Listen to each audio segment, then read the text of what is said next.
जय हिंद। आज से हम टेट, सी टेट और सुपर टेट के लिए क्लास शुरू कर रहे हैं।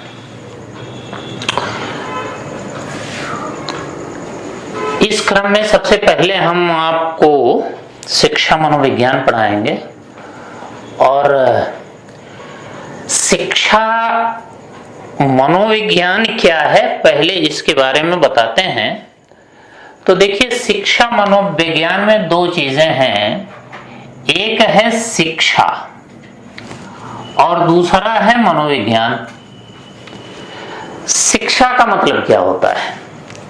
शिक्षा का मतलब ये होता है सीखने से व्यवहार में जो परिवर्तन आए। तो व्यवहार में जो परिवर्तन आता है वही शिक्षा है। तो शिक्षा हमारे व्यवहार में परिवर्तन लाती है। आप अनपढ़ और पढ़े लिखे के व्यवहार में अंतर जानते होंगे, देखते होंगे। तो शिक्षा व्यवहार में परिवर्तन लाती है। हमारे उठने बैठने, विचार व्यवहार का तरीका अलग होता है अनपढ़ों से। तो व्यवहार में परिवर्तन कौन लाएगा? शिक्षा। और मनोविज्ञान क्या है? मनोविज्ञान मन का विज्ञान है। तो मनोविज्ञान में मन का अध्ययन किया जाता है या व्यक्ति के व्यवहार का अध्ययन किया जाता है। तो मनोविज्ञान क्या है? यह व्यवहार का अध्ययन है, यह मन का विज्ञान है। तो दोनों को अगर मिला दिया गया है तो इसका अर्थ क्या होगा कि व्यवहार के अध्ययन के द्वारा व्यवहार में परिवर्तन लाना, ये शिक्षा मनोविज्ञान है। ठीक है, व्यवहार के अध्ययन के द्वारा व्यवहार में परिवर्तन लाना ही शिक्षा मनोविज्ञान है। ठीक, तो इसका अर्थ क्या हुआ? इसका अर्थ क्या हुआ कि व्यवहार के अध्ययन के द्वारा व्यवहार में परिवर्तन कैसे लाया जाएगा? दरअसल जो टीचर होगा वो किसके व्यवहार का अध्ययन करेगा? टीचर बच्चे के व्यवहार का अध्ययन करेगा। तो बच्चे के व्यवहार के अध्ययन से उसे पता चल जाएगा कि उसके विकास का स्तर कैसा है, उसके बुद्धि का स्तर कैसा है, उसकी अभिरुचि कैसी है। तो ये सारी चीजें जब जान लेगा तो उसको समझ में आ जाएगा कि बच्चे को क्या पढ़ाएं, कैसे पढ़ाएं और कितना पढ़ाएं कि वह आसानी से सीख ले और उसके व्यवहार में परिवर्तन आ जाए। ठीक, तो यही शिक्षा मनोविज्ञान है। शिक्षा मनोविज्ञान के आधुनिक पिता थॉर्नडाइक माने जाते हैं। वैसे इसकी जड़ें प्लेटो, अरस्तु से ही शुरू होती हैं। लेकिन आपको केवल इतना याद करना है, शिक्षा मनोविज्ञान के आधुनिक पिता कौन है? ये थॉर्नडाइक। अब इसके बारे में जान लीजिए। ये देखिए, ये कुछ बेसिक चीजें हैं। अगर इनको आप समझ लेंगे तो आपका कॉमन सेंस डेवलप हो जाएगा और मनोविज्ञान में 50% प्रश्न इसी कॉमन सेंस से निकल जाते हैं। तो आपको सबसे पहले दिमाग में ये रखना है कि व्यवहार का अध्ययन कौन करेगा? तो क्लियर है, अध्यापक करेगा। और इसीलिए आप अध्यापक बनने जा रहे हैं। आप अध्यापक बनने जा रहे हैं तो इसीलिए आपको शिक्षा मनोविज्ञान की जानकारी दी जा रही है और शिक्षा मनोविज्ञान को आपकी परीक्षा के सिलेबस में रखा जा रहा है। तो व्यवहार का अध्ययन अध्यापक करेगा और किसके व्यवहार में परिवर्तन लाना है? बच्चे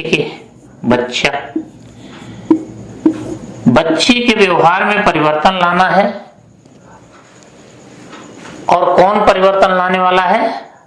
अध्यापक परिवर्तन लाने वाला है। तो अध्यापक बच्चे के व्यवहार का अध्ययन करेगा और अध्ययन के बाद इस तरह से पढ़ाई लिखाएगा कि बच्चे के व्यवहार में परिवर्तन आ जाए।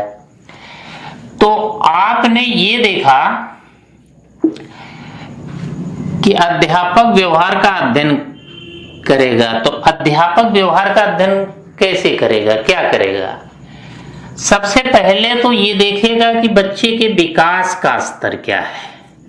विकास का स्तर, ठीक। तो विकास के स्तर को देखने के लिए उसे बाल विकास की जानकारी होनी चाहिए, ठीक। और इसीलिए सिलेबस में जो पहला चैप्टर है वो बाल विकास है। विकास का स्तर क्या है ये जानेगा, ठीक।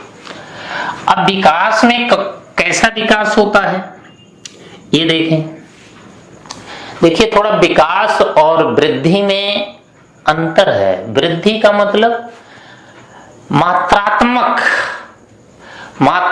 वृद्धि, मतलब जैसे आप 2 फुट के हैं 3 फुट के हो गए, तो ये वृद्धि है। ये वृद्धि एक आयु स्तर प्राप्त कर लेने के बाद रुक जाएगी। लेकिन विकास जो है मात्रात्मक के साथ साथ गुणात्मक परिवर्तन है कि जैसे आपकी क्षमता क्या है, आप में कितना सामाजिक परिवर्तन आया, कितना संवेगात्मक परिवर्तन आया, कितना आपका नैतिक विकास हुआ, ये सब विकास है, ठीक। तो यहां देखें विकास का स्तर जो है ये जानने के लिए इसमें तमाम विकास पढ़ेंगे।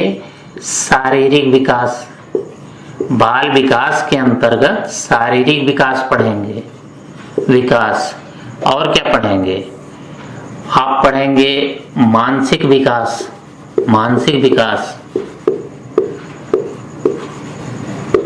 और शारीरिक विकास। मानसिक विकास के बारे में आपको बताना नहीं है शारीरिक विकास क्या है, मानसिक विकास क्या है। शारीरिक विकास आप जान ही रहे हैं, 2 फुट के हैं 5 फुट के हो गए। मानसिक विकास कि मानसिक विकास में देखा जाएगा आपकी जो स्मरण शक्ति है, चीजों का वर्गीकरण करने की शक्ति है, चीजों की तुलना करने की शक्ति है, अमूर्त चिंतन की शक्ति है, वो सब मानसिक विकास में आएगा। तो बाल विकास के अंतर्गत आप देखेंगे शारीरिक विकास, मानसिक विकास। इसके अलावा क्या देखेंगे? सामाजिक विकास आप देखेंगे। सामाजिक विकास आप जानते होंगे कि दूसरों के साथ कैसे उठा जाए, कैसे बैठा जाए, कैसे कार्य किया जाए, कैसे तालमेल बनाया जाए, ये क्या है? सामाजिक विकास है। और सामाजिक विकास के बाद एक विकास और होता है, कौन? नैतिक विकास, ठीक है। नैतिक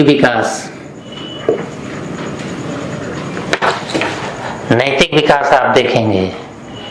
इसके अलावा एक होता है संवेगात्मक विकास। नैतिक विकास समझ रहे हैं ना? नैतिक विकास का मतलब क्या अच्छा है, क्या बुरा है, क्या अच्छा है, क्या बुरा है, इसी का बोध।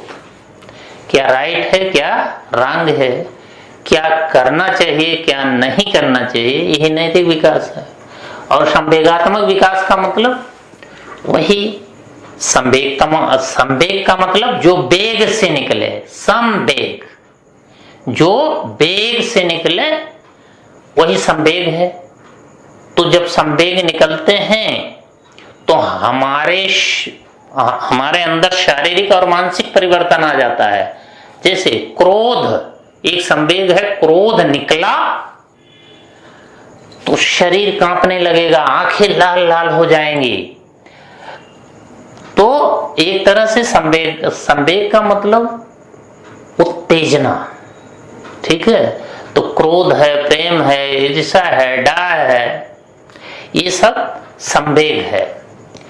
तो ये इतने विकास आपको देखना है, शारीरिक विकास, मानसिक विकास, सामाजिक विकास, नैतिक विकास, संवेगात्मक विकास। और आप थोड़ा बहुत मनोविज्ञान पढ़े होंगे तो आप जानते हैं बाल विकास की 3 अवस्थाएं होती हैं। 6 वर्ष तक शैशवावस्था होती है, 6 वर्ष के बाद और 12 वर्ष तक, 6 से 12 ये कौन होती है? बाल्यावस्था होती है। और 12 के बाद 18 तक किशोरावस्था होती है, ठीक। तो इन तीनों अवस्थाओं में इन विकास को देखना है। अध्यापक को यह ज्ञान होना चाहिए कि इन तीनों अवस्थाओं में किस अवस्था में शारीरिक मानसिक विकास ज्यादा होता है, किस अवस्था में सामाजिक नैतिक विकास ज्यादा होता है, किस अवस्था में संवेगात्मक विकास ज्यादा होता है। तो आप जानते हैं शारीरिक विकास और मानसिक विकास ये शैशवावस्था में है। बाल्यावस्था में विकास धीमा हो जाता है, लेकिन किशोरावस्था में विकास बहुत तेजी से होता है, क्योंकि विकास को पूर्णता को प्राप्त करना है। तो जितना विकास नहीं हुआ है बाल्यावस्था तक, उतना विकास बड़ी तेजी से होता है किशोरावस्था में। आप देखते होंगे हाई स्कूल, इंटर के लड़के बड़ी तेजी से बढ़ते हैं, बहुत तेजी से बढ़ते हैं, ठीक। तो वही कहा जा रहा है कि किशोरावस्था में विकास तेजी से होगा, शैशवावस्था में विकास तेजी से होगा। इसलिए दोनों की तुलना हम घोड़े से कर सकते हैं कि घोड़े की तरह बहुत तेज इस अवस्था में विकास का वेग होता है। बाल्यावस्था में विकास धीमा होगा, लेकिन बड़ा हष्ट पुष्ट होगा, बड़ा हष्ट पुष्ट होगा। तो इसकी तुलना हम हाथी से कर देते हैं कि धीमी चाल होगी लेकिन बड़ी मस्त चाल होगी, ठीक। तो ये शारीरिक मानसिक विकास आप देख लीजिए। सामाजिक विकास का मतलब जब बच्चा दूसरों के संपर्क में आता है, तो आप जानते हैं बाल्यावस्था में या 4 वर्ष के बाद, समझ लीजिए 4 वर्ष के बाद ही बच्चा धीरे धीरे बाहर निकलने लगता है, अपने दोस्तों के साथ खेलने लगता है। तो जब दोस्तों के साथ खेलने लगता है तो नए नए सामाजिक व्यवहार सीखने लगता है। तो सामाजिक विकास जो है वो मुख्य रूप से बाल्यावस्था से ही शुरू होता है, और जहां से सामाजिक विकास शुरू होगा वहीं से नैतिक विकास भी शुरू होगा। कि जब आप बच्चे रहे होंगे तो पापा रोज सिखाते होंगे, बेटा गुड बॉय किसे कहते हैं, बेटा बैड बॉय किसे कहते हैं। तो जो गुड और बैड बॉय का कॉन्सेप्ट आपके दिमाग में पिताजी ने डाला, उनका उद्देश्य क्या था? आपका नैतिक विकास हो, आपके अंदर यह बोध पैदा हो जाए कि हमें क्या करना चाहिए, क्या नहीं करना चाहिए। वही नैतिक विकास है। और संवेगात्मक विकास, संवेगात्मक विकास का मतलब वही क्रोध, ईर्ष्या, भय, प्रेम, ये सब संवेग हैं। तो संवेगात्मक विकास तो बाल्यावस्था से ही शुरू हो जाता है, लेकिन तेज कब होता है? बहुत तेजी इसमें आती है किशोरावस्था में, कि बहुत गुस्सा भी उस समय आता है, और विपरीत लिंगी के प्रति आकर्षण भी बहुत ज्यादा आता है। मतलब प्रेम बिल्कुल प्लूटोनिक, मतलब बिल्कुल काल्पनिक हो जाता है, और इस तरह से सोचने लगता है कि मैं और तुम चांद के पार चलेंगे। इस तरह की बातें सोचने लगता है। तो बड़ी तेजी से संवेगात्मक विकास होगा। क्रोधी भी होगा, ईर्ष्याल भी होगा, प्रेमी भी होगा बच्चा, इसीलिए इस एज को तूफानी एज कहते हैं। तो टीचर को यह भी जानना चाहिए कि ये सारे विकास किस अवस्था में कितना होना चाहिए और वर्तमान में बच्चे का जो विकास है वो किस स्तर पर है, किस स्तर पर इसका सामाजिक विकास हुआ है, किस स्तर पर नैतिक विकास हुआ है, किस स्तर पर संवेगात्मक विकास हुआ है। ये सारी चीज देखिए अब प्राइमरी में तो नहीं होता, लेकिन जो अच्छे स्कूल हैं कॉन्वेंट, उसमें उनकी रिपोर्ट कार्ड में लिखा जाता है कि उसका मतलब उस सामाजिक विकास कैसा है, नैतिक विकास कैसा है, कैसा उसका व्यवहार है, ये सारी बातें उसमें लिखी जाती हैं। तो ये टीचर को इन सारे विकास के बारे में पता होना चाहिए, किस अवस्था में कितना विकास होना चाहिए और बच्चे में विकास का वर्तमान स्तर क्या है। तो ये सारे विकास, विशेषकर मानसिक विकास, जैसे मानसिक विकास में आप पियाजे का सिद्धांत पढ़ेंगे, इसी तरह सामाजिक विकास, नैतिक विकास, संवेगात्मक विकास में कुछ लोगों के सिद्धांत आप पढ़ेंगे। तो ये आपके पूरा सिलेबस में है। विकास के स्तर के बाद आपको ये भी जानना है व्यक्तित्व, बच्चे का व्यक्तित्व क्या है। व्यक्तित्व के बारे में, उसके व्यक्तित्व का अध्ययन करना है कि वो अंतर्मुखी है कि बहिर्मुखी है। अंतर्मुखी है कि मतलब अपने में खोया रहता है कि दूसरे लड़कों के साथ खेलता कूदता है, अच्छा व्यवहार करता है। तो उसके व्यक्तित्व की कमजोरियों को, उसके व्यक्तित्व की अच्छाइयों को आपको जानना है। तो इसमें आप व्यक्तित्व का अध्ययन करेंगे। उसमें तमाम लोगों के सिद्धांत हैं, युंग का सिद्धांत, फ्रायड का सिद्धांत, तो तमाम लोगों के सिद्धांत हैं। व्यक्तित्व के बारे में जानना है। आपको ये भी जानना है, टीचर बनना है तो ये भी जानना है बुद्धि के बारे में। बुद्धि के बारे में जानना है कि ये बुद्धि जो है, बुद्धि कितने प्रकार की होती है, कितने प्रकार की बुद्धि होती है, जैसे स्थूल बुद्धि, अमूर्त बुद्धि, इस तरह की है। तो बुद्धि के कौन कौन से सिद्धांत हैं और बुद्धि किसे कहते हैं। तो बुद्धि का मतलब आप जानते हैं मोटे तौर पर। बुद्धि क्या है? बुद्धि समस्या समाधान की योग्यता है कि किसी समस्या में आप फंस गए हो तो उस समस्या से बाहर कैसे निकलोगे, समस्या समाधान की योग्यता है। बुद्धि समायोजन की योग्यता है कि आप सबके साथ किस तरह से समायोजन स्थापित करते हैं, समन्वय करने की योग्यता है, चिंतन करने की योग्यता है। ये सारी चीजें बुद्धि के बारे में आपको पता होनी चाहिए और आपको ये उपाय करने होंगे कि कैसे बच्चे का बौद्धिक विकास किया जाए। इसी से रिलेटेड टॉपिक है सृजनात्मकता। सृजनात्मकता, ये तो बुद्धि हो गई, व्यक्तित्व हो गया। सृजनात्मकता, सृजनात्मकता भी देखना है आपको। सृजनात्मकता है मतलब, सृजनात्मकता का मतलब एक तरह से नई खोज होता है कि बच्चा क्या नया करता है। तो आपको कुछ ऐसे उपाय करने होंगे कि बच्चे में नई सोच डेवलप हो, नया कार्य करने में उसकी रुचि डेवलप हो। तो ये सब सृजनात्मक क्षमता का विकास आप कैसे करेंगे, ये पता तब आपको चलेगा जब सृजनात्मकता के बारे में आप जाने कि किस तरह सृजनात्मकता क्या होती है, इसको कैसे बढ़ाया जा सकता है। ये सारी जानकारी आपको सृजनात्मकता वाले चैप्टर में दी जाएगी। सृजनात्मकता के अलावा आपको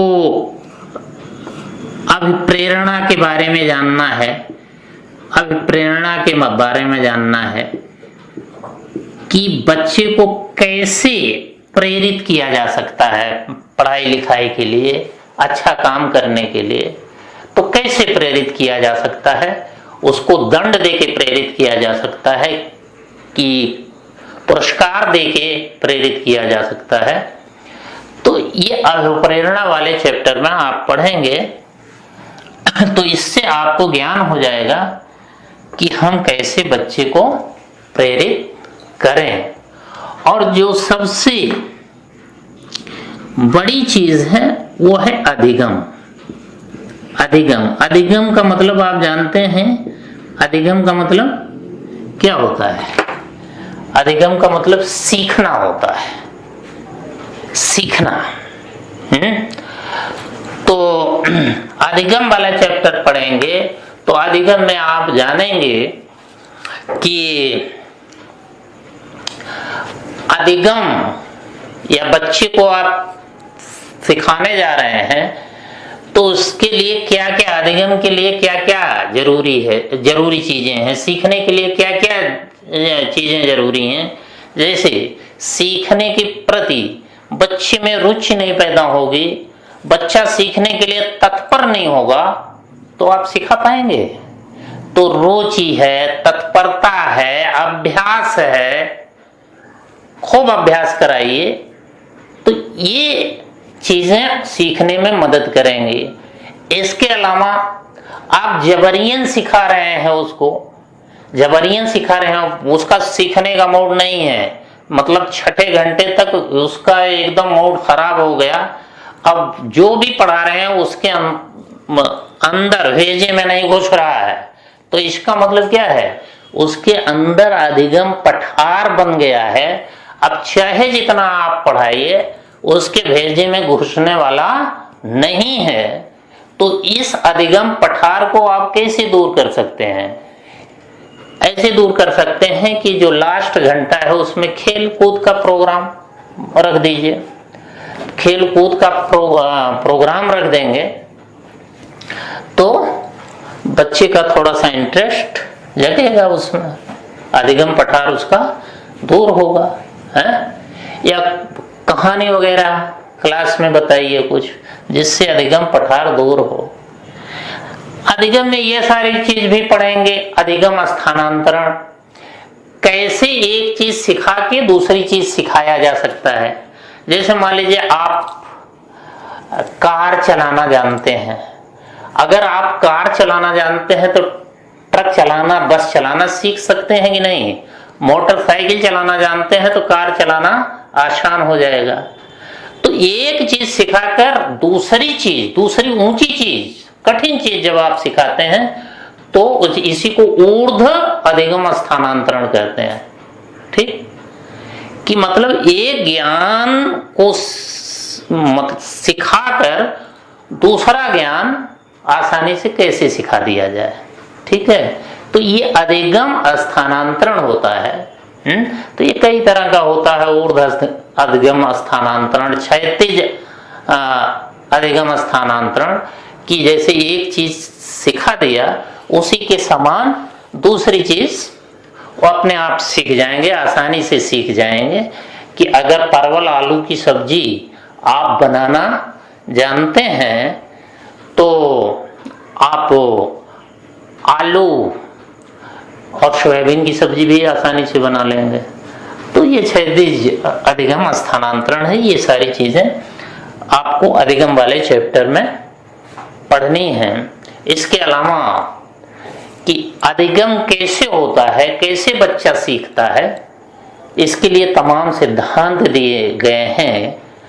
कि जैसे थार्नडाइक का सिद्धांत, उद्दीपन अनुक्रिया का सिद्धांत जिसको कहते हैं, पावलोव है, स्किनर है, कोहलर है, इन सब के अधिगम सिद्धांत आपको पढ़ने हैं। पढ़ने से लाभ यही होगा कि आपको पता चल जाएगा कि बच्चे को हम कैसे आसानी से सिखा सकते हैं, इसलिए आपको अधिगम पढ़ाया जाएगा। ठीक। तो इसके अलावा बहुत सारी चीजें हैं, जैसे आपको ये भी अध्ययन करना है वैयक्तिक भिन्नता, वैयक्तिक भिन्नता का अध्ययन करना है कि कोई भी व्यक्ति हो, कोई भी बच्चा हो, वह दूसरे से भिन्न होता है। उसकी रुचि अलग होती है, उसकी रुचि अलग होती है, उसकी क्षमताएं अलग होती हैं, उसकी आवश्यकताएं अलग होती हैं। तो जब तक उसकी रुचियों का, उसकी क्षमताओं का, उसकी आवश्यकताओं का ज्ञान नहीं होगा, तब तक आप कैसे सिखाएंगे उसको? सभी को एक लाठी से थोड़ा ही आंकेंगे, हैं? जो जिस लायक होगा उसको उसी स्तर की चीज सिखाएंगे ना, तभी वो अच्छे से सीख पाएगा। अब मंद बुद्धि का बच्चा है तो उसको प्रतिभाशाली बच्चे के स्तर पर समझाएंगे, पढ़ाएंगे तो वो क्या सीखेगा? नहीं सीखेगा। तो वैयक्तिक भिन्नता की जानकारी भी आपको होना जरूरी है। तो ये सारी चीजें आप अलग अलग चैप्टर में पढ़ेंगे।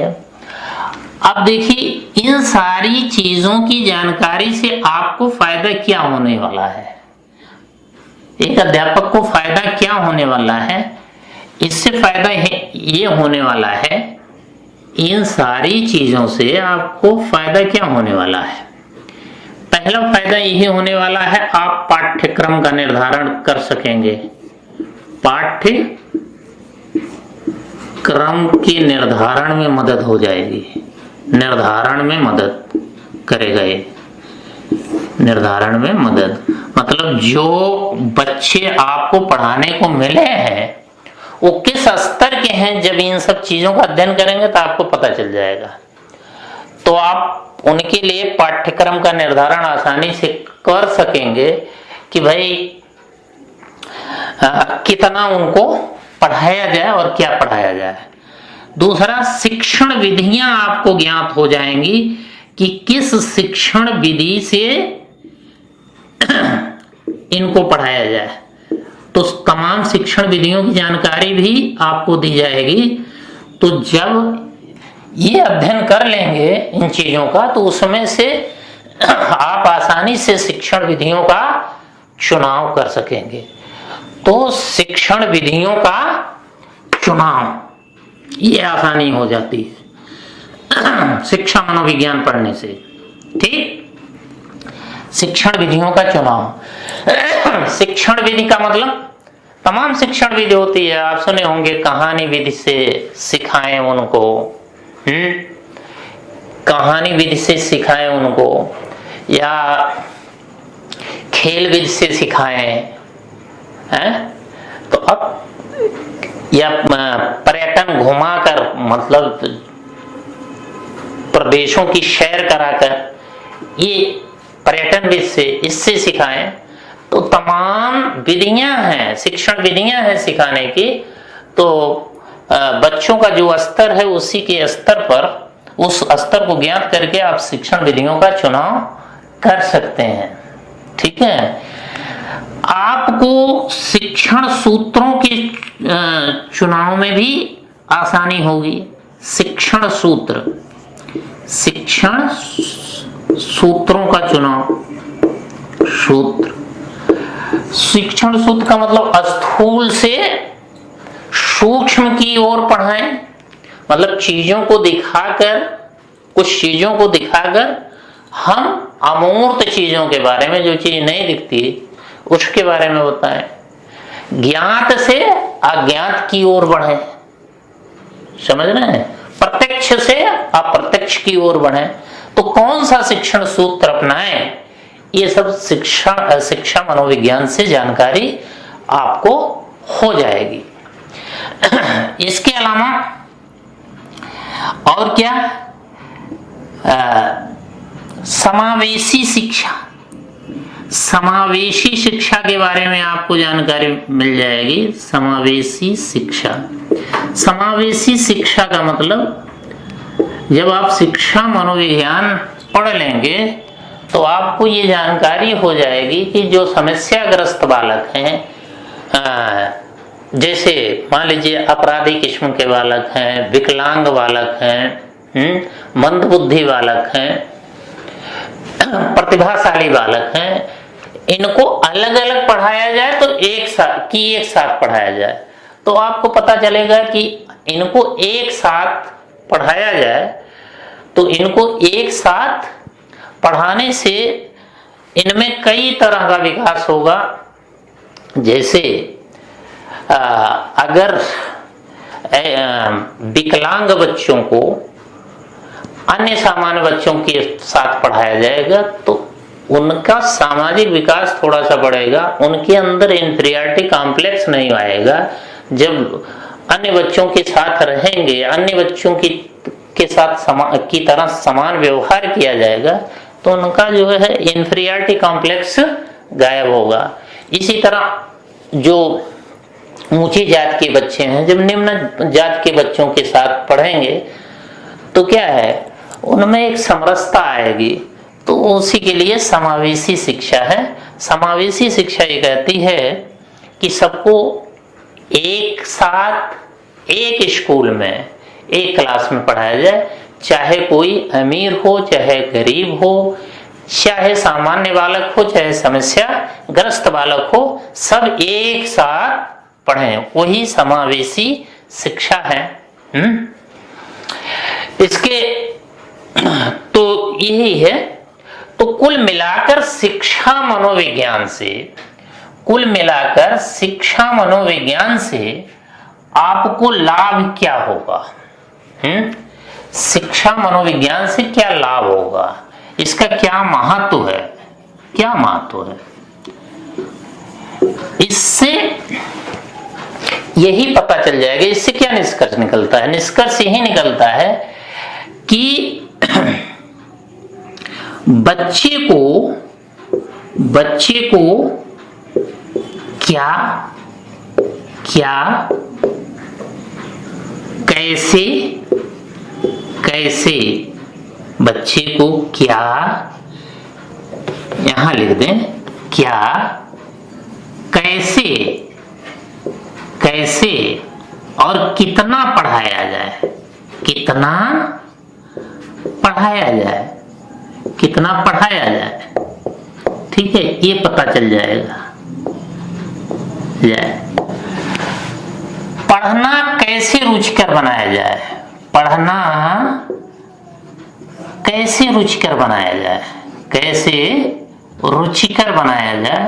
और आसानी से बच्चे को